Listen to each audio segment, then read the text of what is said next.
Hello বন্ধুরা, এখন আমরা রয়েছি নিউ দীঘা সমুদ্র সৈকতে। সবাইকে জানাই মেরি ক্রিসমাস।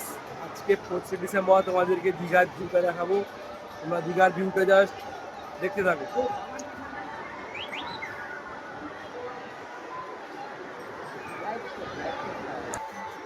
নিউ দীঘা সমুদ্র সৈকতের কি অবস্থা রয়েছে, পর্যটকের প্রচণ্ড পরিমাণে পর্যটক রয়েছে এখানে।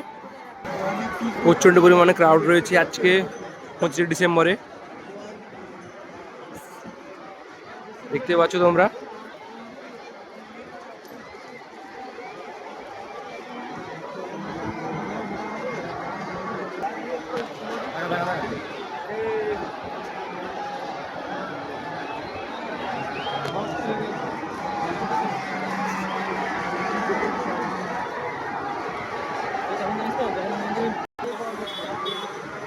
তো এটা হচ্ছে নিউ দীঘার পরিস্থিতি। তোমরা সবাই মিলে এসো দীঘাতে, এনজয় করো।